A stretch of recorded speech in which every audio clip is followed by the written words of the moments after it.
lesson number 11. And as we get into this section this morning, I have some issues with the study guide, okay? And again, I had some issues when we were in the book of Revelation as well. And so I have a slightly different opinion.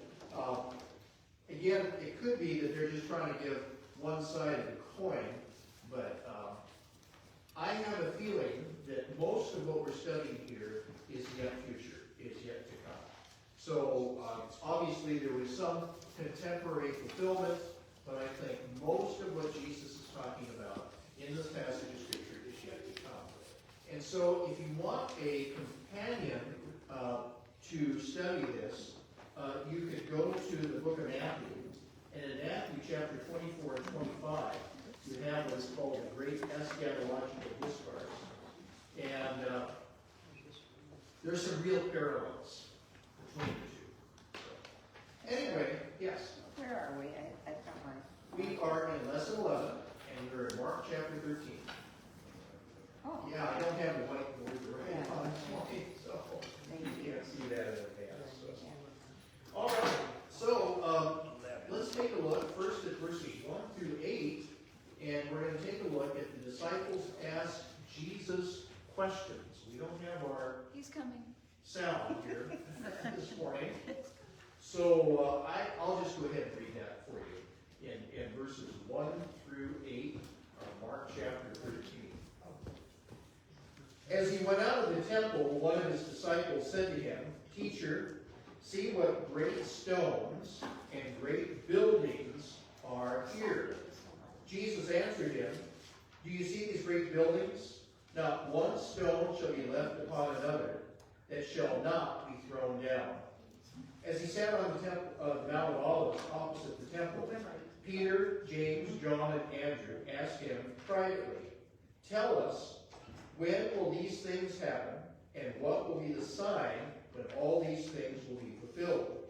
Jesus answered them, "Take heed, lest anyone deceive you. Many will come in my name, saying, 'I am he,' and will deceive many. When you hear of wars and rumors of wars, do not be troubled, for such things must happen, but the end is still to come. For nation will rise against nation, and kingdom against kingdom. And there will be earthquakes in various places, and there will be famines and troubles.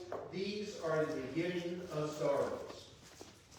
So, these are the first 8 verses then of chapter 8. Again, to put this in context, this is the last week of Jesus' life before the cross. Okay? The last week of his earthly ministry, I should say. And we often refer to this as Passion Week. And so he has come to Jerusalem. He is there for the Passover. Can you hear me back there, or do I need to get the microphone? No, we're good. We're good. Okay, because I feel like I'm trying to talk as loud as I can. What? You're Can fine. you- What? Fine. You know, you could move up. I mean, there Yeah. are 5 rows in between. Anyway, You are loud enough, trust me. so this is Passion Week. It's Passover week. He's already made the triumphal entry on Sunday. On Monday, he came in and observed things. And you have the cleansing of the temple. On Tuesday, that we've already seen in the morning, he has been confronted by all these religious leaders in the temple.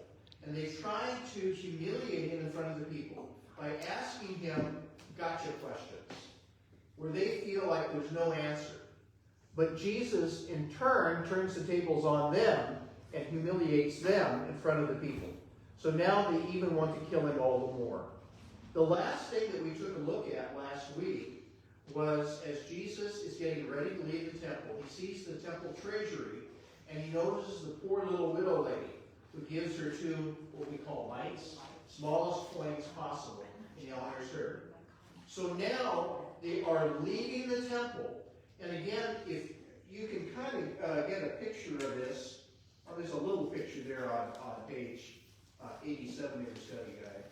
But again, Jesus was staying the night over in Bethany. So he had to go out of the temple, which means you go down into the Kidron Valley, you go back up the Kidron Valley on the side of the Mount of Olives and over the top to the little village of Bethany. So as he is exiting the temple, so they're coming down these steps, they're going down into the Kidron Valley, he's asked this question. And the question that was asked, or the comment was that, look at this great building, these great stones.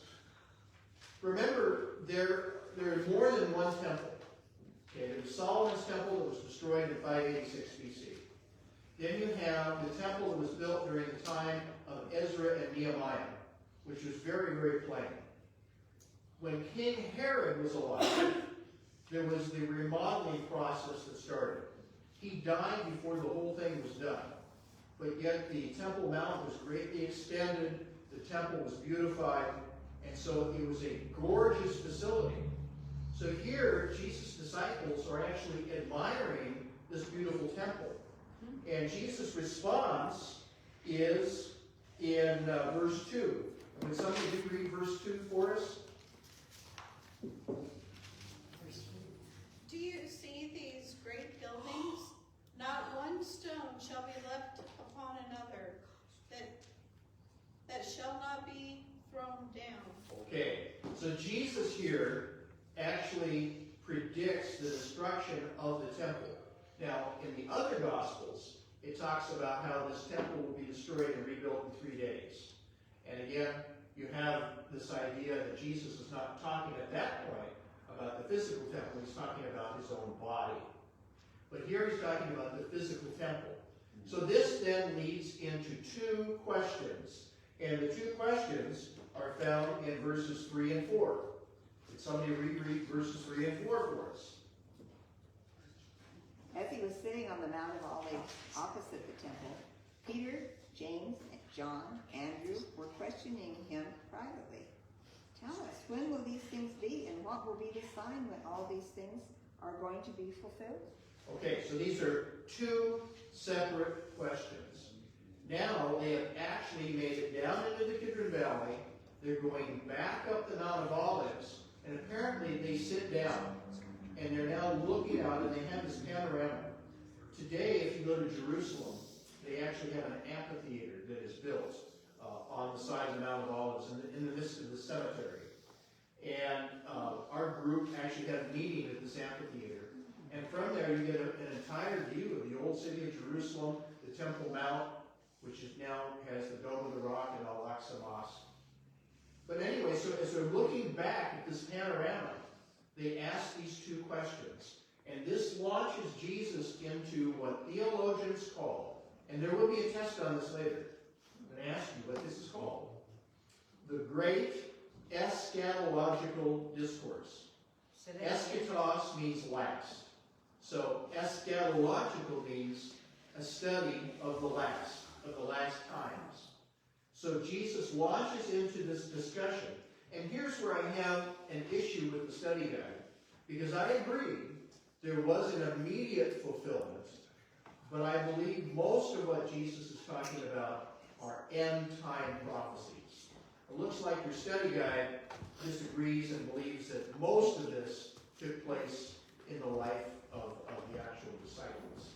So, again, I have a little bit of a disagreement. However, when you pick up different Bible commentaries, you will find a lot of different opinions when it comes to this section of Scripture, this section of Matthew, just like there's a lot of different opinions when it comes to the book of Revelation.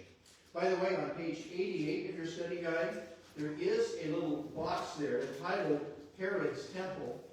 Would somebody read that for us?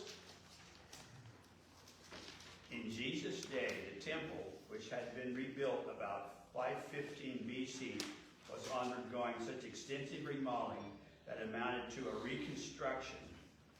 Though begun by Herod the Great shortly before Jesus' birth, the remodeling process was not complete until AD 64.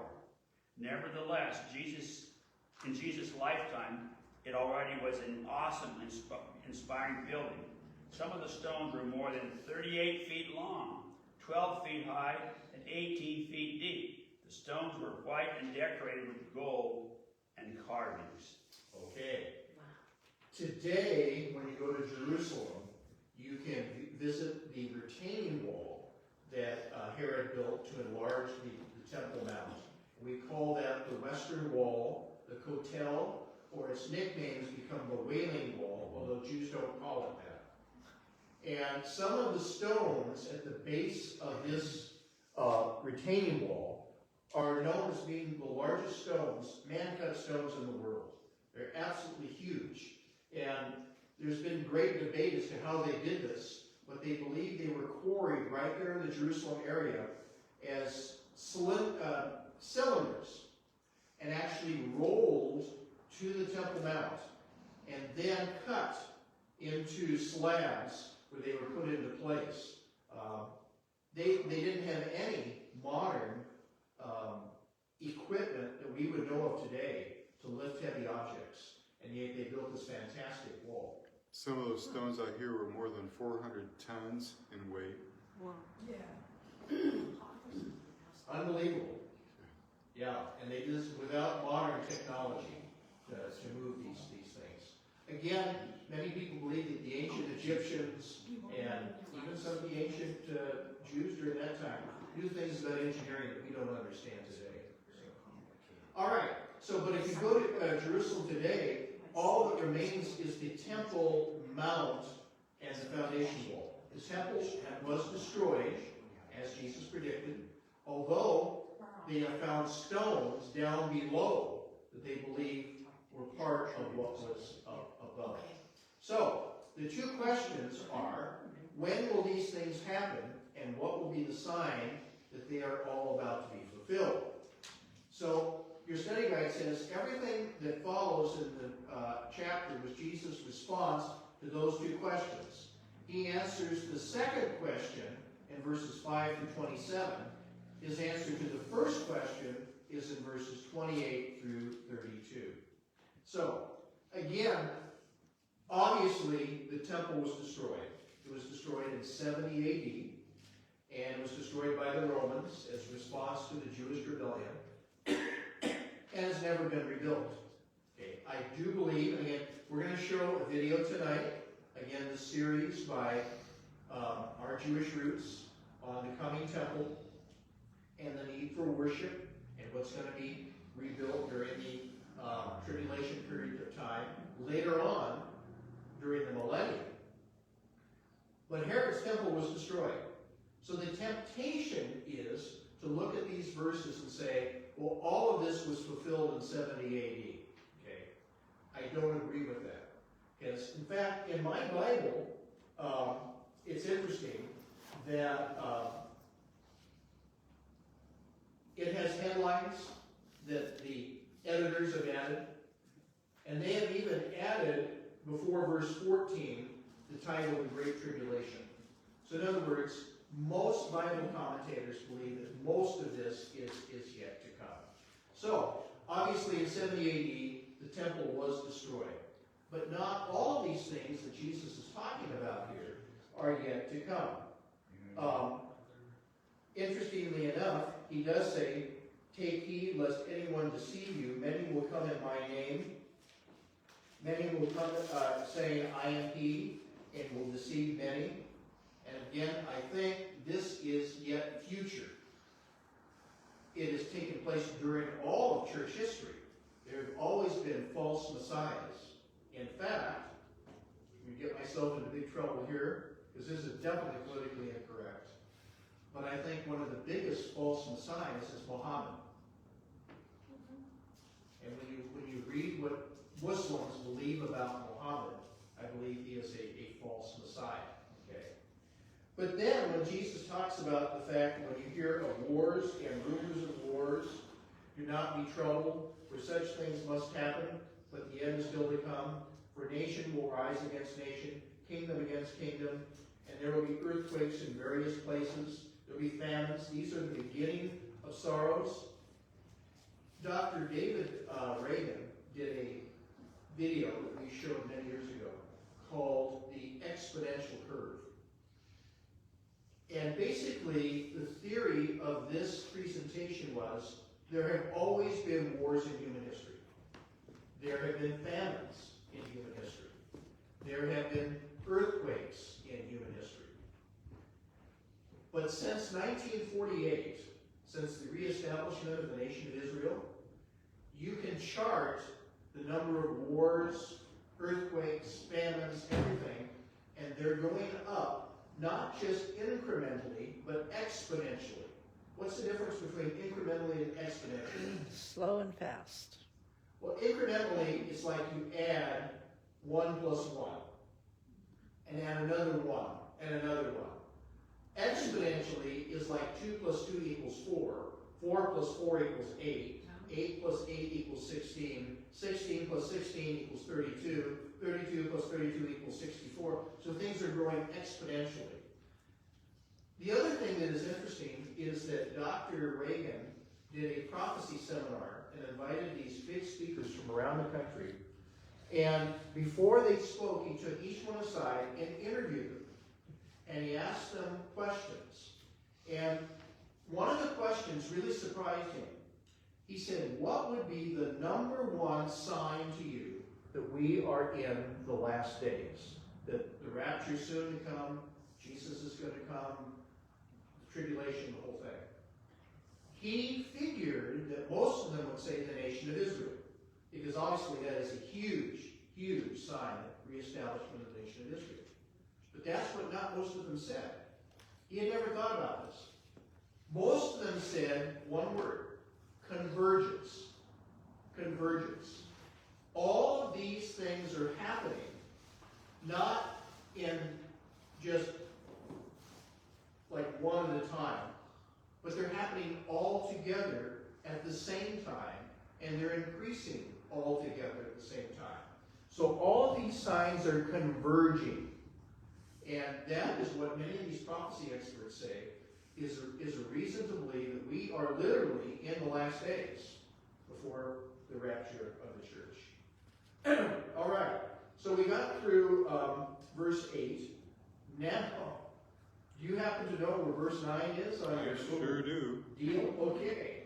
Let's do verses 9 through 13. Be on Some your more guard, pages ahead. for they will deliver you over to councils, and you will be beaten in synagogues, and you will stand before governors and kings for my sake to bear witness before them.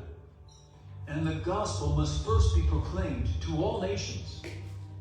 And when they bring you to trial and deliver you over, do not be anxious beforehand what you are to say, but say whatever is given you in that hour. For it is not you who speak, but the Holy Spirit. And brother will deliver brother over to death, and the father his child. And children will rise against parents and have them put to death. And you will be hated by all for my name's sake. But the one who endures to the end will be saved. Okay, thank you. That was a lot better. All right, so here are warnings to these believers. Now, you would think that the world would love Christians because we have good news. The gospel is good news, and yet the world has traditionally hated Christians, hated believers. And so Jesus is basically warning his disciples, just as they hated me, they're going to hate you. And you're going to run into all sorts of opposition. And of course, that obviously did start during the life of the original 11. Remember, number 12 has committed suicide. Many people believe that Paul fulfills number 12. But anyway, what is interesting here is the promise that even though they're going to be persecuted, that when they do get called before kings, when they get called before rulers, God is going to give them the ability to say what they needed to say. Now, that doesn't mean we should never study. It doesn't mean we should never prepare. There's a famous preacher by the name of G. Campbell Morgan, and he had a young man who said that God had called him to preach. And so G. Campbell Morgan said, well, don't you think you should get some preparation? Oh no, God's going to fill my mouth with the words I need to say. And G. Campbell Morgan said, well, fine. I have just an assignment for you this coming Sunday. I want you to go down and preach the Spanish service. And the young man said, but I don't speak Spanish. And G. Campbell Morgan said, but you just said God would fill your mouth with the words you needed to speak. So obviously, we do need to study God's Word. We do need to be prepared. But when that time comes, if we are called before authorities, God is going to use the Holy Spirit. And again, this opposition is going to broach all aspects of society. It says, now a brother will betray a brother to death, a father, son, children will rise up against their parents, and will cause them to be put to death. And you will be hated by all men for my name's sake, but he who endures to the end shall be saved. What does that last phrase mean? That means we are having to work our way to heaven. Oh! No, I Going out. actually, 15 yards. I believe that, there you go. Now, I believe in once saved, always saved. I believe in eternal security. I don't think that is what Jesus is talking about here. There is a group that does broadcasts, and I'm trying to remember what they're called right now. I'm blanking out on the name of the group. But anyway, they do a lot of word studies, and they talk about the fact that sometimes when the word saved is used, it does not mean spiritual salvation as much as being physical salvation. And so I think that that's what they would be thinking it would refer to here. All right, now we're going to get into a passage of Scripture that is somewhat obviously controversial. But they would be saved to heaven. Oh, definitely. So that. Yeah. All right, the fall of Jerusalem in verses 14 through 23. And again, I think your study guide takes a current fulfillment of it during the lives of the original disciples. And I think that it's more looking to a future fulfillment. That's my humble opinion. Anyway, would you play verses 14 to 23? But when you see the abomination of desolation standing where he ought not to be, let the listener understand. Then let those who are in Judea flee to the mountains. Let the one who is on the housetop not go down, nor enter his house to take anything out. And let the one who is in the field not turn back to take his cloak. And alas for women who are pregnant and for those who are nursing infants in those days. Pray that it may not happen in winter. For in those days there will be such tribulation as has not been from the beginning of the creation that God created until now and never will be.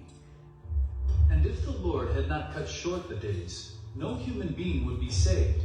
But for the sake of the elect whom he chose, he shortened the days. And then if anyone says to you, look, here is the Christ, or look, there he is, do not believe it. For false Christs and false prophets will arise and perform signs and wonders, to lead astray, if possible, the elect. But be on guard. I have told you all things beforehand. Okay, so again, it seems to me that your study guide takes the position that Jesus is talking about the fall of Jerusalem in 70 AD, and how the Jews and Christians would flee for their lives. In fact, on page 93 of your study guide, there is a little box there that says they did flee. Okay. Obviously, great persecution broke out amongst the church. There was persecution from the Roman government against the nation or the people of Israel. They were not a nation at that time. And Jerusalem was destroyed in 70 AD. Later on, if you go down to Masada, you can read the story of Masada and its destruction. So obviously destruction did take place. But in my way of thinking here, this goes beyond what happened in 70 AD. This goes beyond the fact that the Romans desecrated, or the Jews even desecrated their own temple. I think what it's talking about here is events that are portrayed in the book of Revelation. For instance, one of the reasons why I believe that is that it says in verse 19, for in those days there will be distress as not been from the beginning of creation, which God created to this time, nor ever shall be. So in other words, this is going to be, I believe, the Great Tribulation. It's going to be a very, very difficult period of time. But again, that's my interpretation of what Jesus is talking about here. All right, so in verse 14, it says, when you see the abomination of desolation spoken of by, and my Bible says Daniel the prophet. And I don't think that audio played that for some reason. No, it didn't. Yeah. Standing where it should not be, let the reader understand. Let then those who are in Judea flee to the mountains. So what is this abomination of desolation? Well, we know that in Daniel's day, there was a type of what I believe is the Antichrist. Antiochus Epiphanes desecrated the temple, slaughtered a pig on the altar, and again, the temple had to be cleansed during the time of the Maccabees. That is what Hanukkah is all about, the Feast of Lights. They had to rededicate the temple oil, and they didn't have enough oil to burn. But that oil burned for 8 days until the other oil was ready, and it was a miracle. So they call it the Festival of Lights. Okay. So Antiochus Epiphanes during that period of time definitely was a type of what was to come. But I do not believe that what is being described here was what happened when the Romans destroyed Jerusalem in 70 AD. I believe this is yet to come. And if you go to the book of Revelation, you're going to see that the Antichrist sets up a, how many year peace treaty with Israel? 7-year peace treaty. And by the way, if you've been following the news right now, okay, there is tremendous pressure on the world and on Israel to make peace in the Middle East. Okay? I mean, that is a huge, huge issue. Okay? But I believe that after the rapture takes place and the Antichrist is ruling in the world, he is going to deceive the Jewish people. He is going to set up this peace treaty. But halfway through, so what's half of 7? 3.5. So at the midpoint of the tribulation, he's going to violate his own agreement. And at that point is, I believe, when he sets up his own image, and this image is going to speak, it looks like it's alive, and people are going to be asked or told to worship the image of the beast. So I believe, personally, that this is what this is being talked about here. This great abomination of desolation. Because I believe Daniel is prophesying for that. Remember, when you take a look at the book of Daniel, he prophesies about 70 weeks. But the 70th week of Daniel, I believe, is yet to come. And that is that 7-year period of tribulation. So, when this happens, things are not going to be good for the Jewish people. And again, remember, in context here, that Jesus is talking to Jews who are part of Israel. And so I think we need to be careful that we don't try to insert the church into everything. So he's talking to Jews here, and what is going to happen during this period of time. By the way, when you take a look at verse 20, I do not believe that is a Calvinist verse. Verse They 20 can surely says take what? it like that, but they shouldn't. Except the Lord shorten the days, no flesh should be saved, but for the sake of the elect, whom he chose, he shortened the days. I believe this has to do with the nation of Israel. Yes. Okay. During the tribulation period, what percentage of Israel will be actually wiped out? 2/3. 2/3. Now again, that is difficult for me to understand. Okay. I accept it, but it's hard for me to understand it. That God is bringing his people back to the land, and yet 2/3 of them will be destroyed during that period of time. But 1/3 will be preserved. Okay? And again, many of them will flee to the desert during that period of time. Again, it talks about false Christ coming, false signs. And again, when you take a look at the book of Revelation, what do we call this false leader? Antichrist. The Antichrist. And remember, Antichrist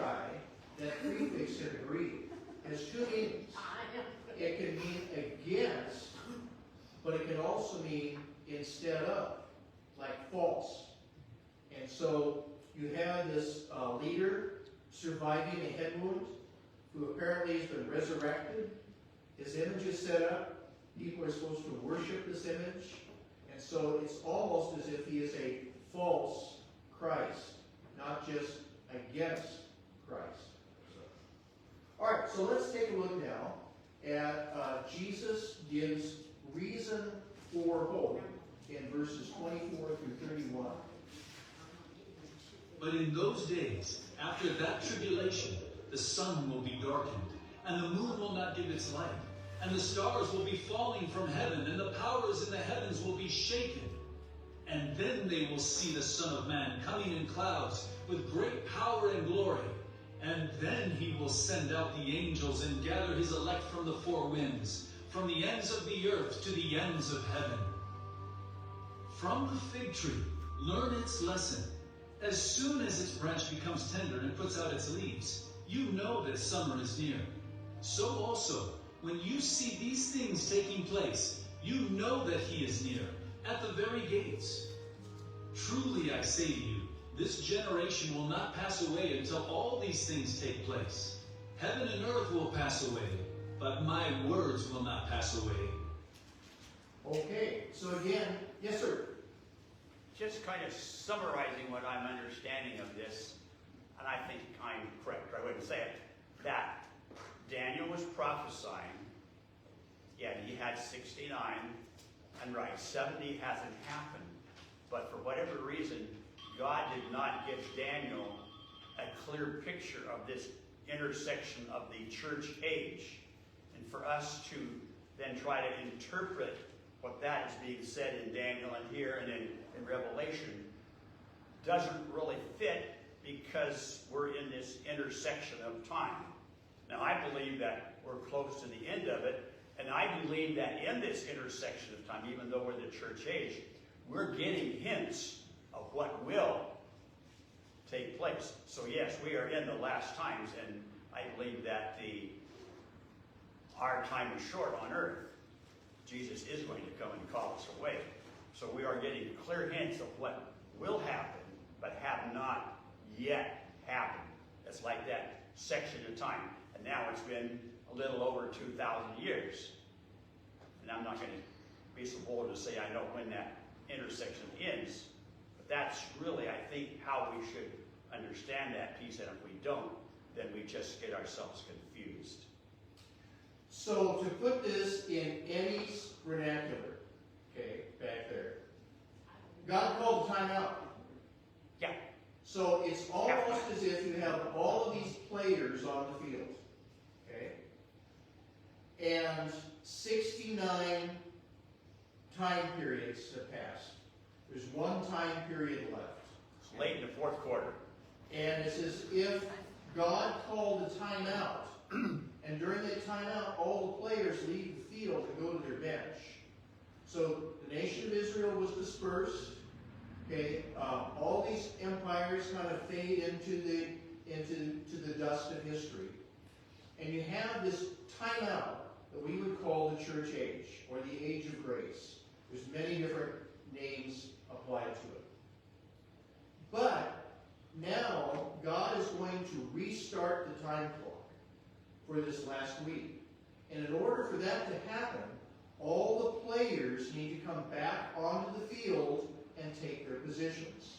So you have the rise of ancient Babylon, Iraq. You have the rise of ancient Persia, Iran. You have the rise of the ancient Roman Empire, the European Union. You have the rise of Egypt. Okay, we're going to talk about the other very, very important one here in just a second. But I believe that what you have here is everything coming back, so everything is ready to start. And again, one of the things they keep pointing out in the series that we've shown by One for Israel is that God tended to do one thing in the past that he repeats in the future. So if you take a look at the way God has dealt with Israel in the past, it's interesting how he's dealing with Israel now. And one of the last videos that we just showed the time of Ezra and Nehemiah, and when they returned from Babylon, and they're trying to rebuild Jerusalem, the walls and the temple, the opposition from the locals that they received. Now, you have Israel returning from the four corners of the world to their land. They're trying to rebuild their nation, and what are they facing? Opposition from the people of the land. What do you think Hamas is? Hezbollah, the whole Palestinian issue. And so it's almost as if all these things are being reenacted all over again. So, first of all, there's one great thing that I think, taking your analogy onward, we know that just as time runs out, Jesus throws a touchdown pass. Well, I'm not going to call it a Hail Mary. You're not going to go there, huh? No. All right. No, seriously. At the end of the tribulation, when things look desperate for the people of Israel, like there's no hope, Jesus is going to return. Yeah, exactly. So, and many people call it the Battle of Armageddon. It's not a battle. Just Jesus speaks in the breath of his mouth, and poof, they're gone. So, all right. So, but regarding this period of time, and I believe this is describing the revelation that we've seen from John. But in those days, after the distress, the sun will be darkened, the moon will not give her light, the stars of heaven will fall, the powers that are in heaven will be shaken. Does that remind you of what we studied in Revelation during these series of judgments that have come upon the earth? Then they will see the Son of Man coming in clouds with great glory and with great power and glory. And it talks about him bringing those with him. That, I believe, is a description of the second coming. Okay, the rapture and the second coming, again, are two different things. We need to keep that in mind. And I believe they are separated by the tribulation. So the rapture is when we go up.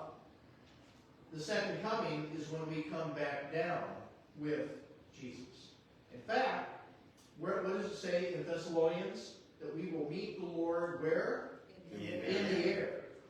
So the second coming is when he returns to earth. Okay? The rapture, we meet him in the air. Does that mean we catch the pass? I'm not going to get into that analogy. Yes, Karen. Like I thought that the second coming was where he rises everyone from the dead. Is that true? Well, there is a second resurrection, but the first resurrection happens at the rapture, at the beginning. All right, so I'm going to focus in here now on verses 28 through 31. Because I believe these are key to our understanding of the times in which we live. So it says this, now learn a parable of the fig tree. When her branch is yet tender and puts out leaves, you know that summer is near. It seems to me that when you study the scriptures, that one of the emblems of the nation of Israel is the fig tree. Now, we just seen the cursing of the barren fig tree earlier in the week. Remember, Jesus goes by the fig tree, there's no figs on it, so he curses it, they come back the next day, and it's dead from the ground up.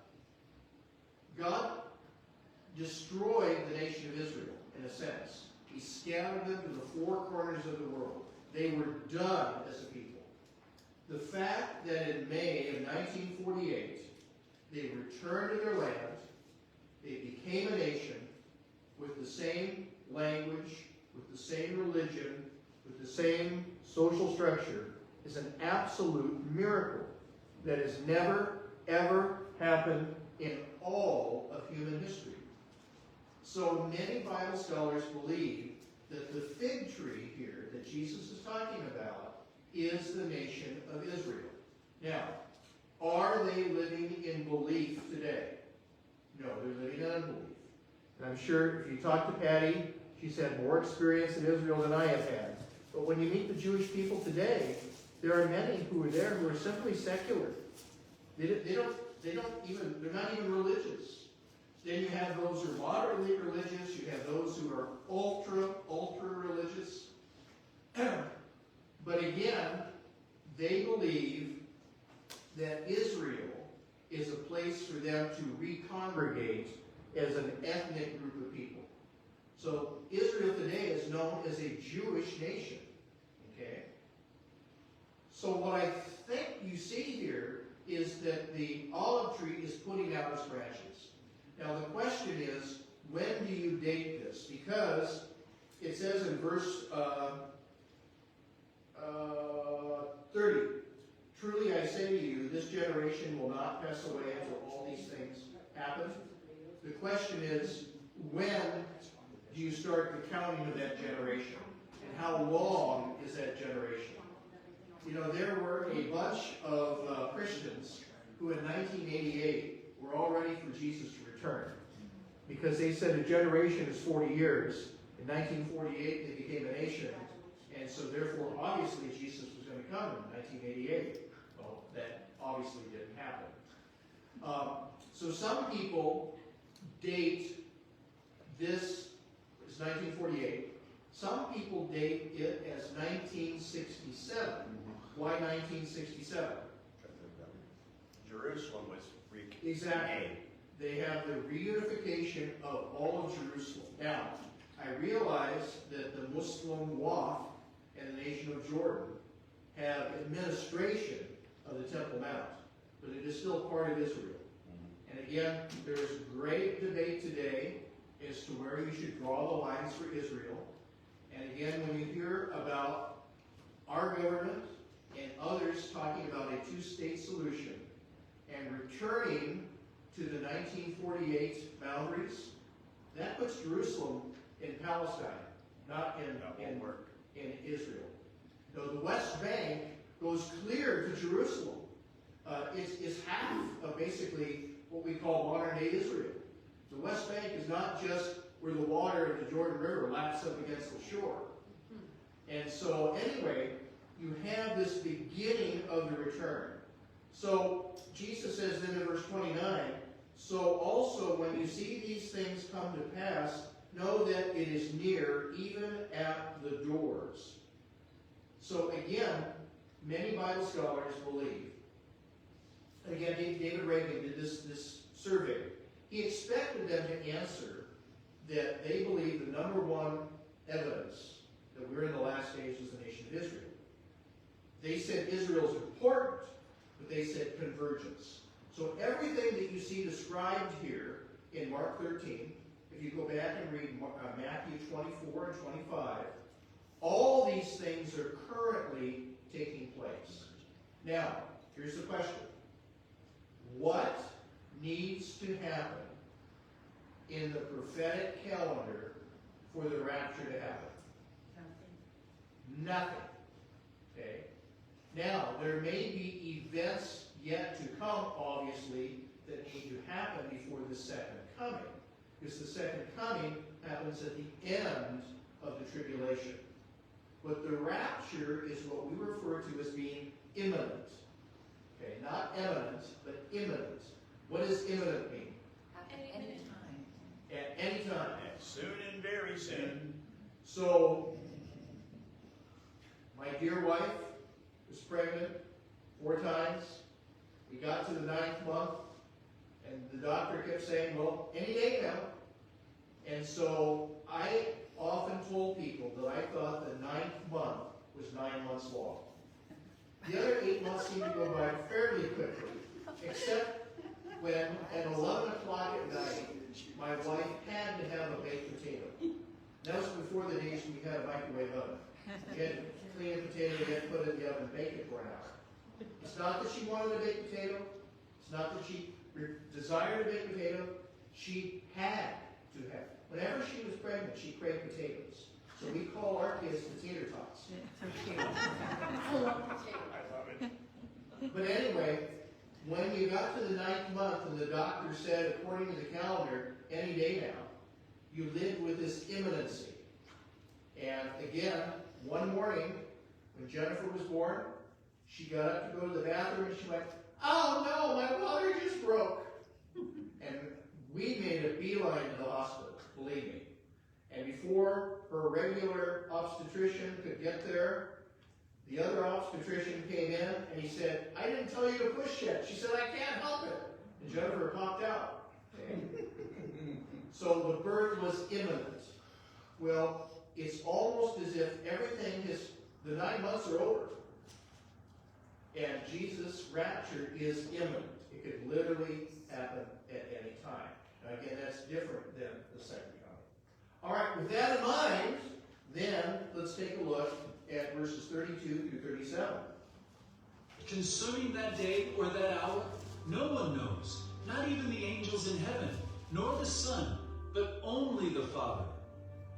Be on guard, keep awake, for you do not know when the time will come. It is like a man going on a journey, when he leaves home and puts his servants in charge, each with his work, and commands the doorkeeper to stay awake. Therefore stay awake, for you do not know when the master of the house will come, in the evening, or at midnight, or when the rooster crows, or in the morning, lest he come suddenly and find you asleep. And what I say to you, I say to all, stay awake. That's interesting that that version uses the phrase stay awake. Yeah. Because my particular version uses the word watch. And on page 93 of your study guide, there is a little box there on the watches of the night. So again, remember, Jewish time is different than our time. Could somebody read that box on watches? In ancient times, the night was divided into watches. During each of the watches, a guard would patrol, looking for robbers or enemies. Jews divided the night into 3 watches. Sunset, 10 p.m. 10 p.m. to 2 a.m., 2 a.m. to sunrise. Romans had 4 watches. 6 to 9 p.m., 9 p.m. to midnight, midnight to 3 a.m., and 3 a.m. to 6 a.m. Mark 13:35 reflects the Roman practice. Okay, so you have the idea here that we don't know. Now again, the second coming, if we were to stay, okay, but I believe we're going to be raptured out, it would be pretty easy to figure out at least the approximate time when Jesus was going to return. Because if you realize, oh, we are now in the tribulation, so 7 years from now, Jesus is going to return. But the rapture is imminent. So now here is a very, very controversial Bible verse. And you'll hear Bible scholars argue this until that proverbial cow ever comes home. I wish that cow would come home so we can stop arguing. But anyway, it says, concerning that day or hour, no one knows. Okay, stop. That means when the rapture takes place, no one knows. So there have been many, many books over the years written naming the date. Okay? We have an entire group of people in this valley who their founding had to do with naming a date. And again, Mr. Miller, who was a Baptist preacher, made a huge error. He took a look at the book of Daniel, and he had what was called the day-year theory. So he figured that in 1832, Jesus had to return. Well, that didn't happen, obviously.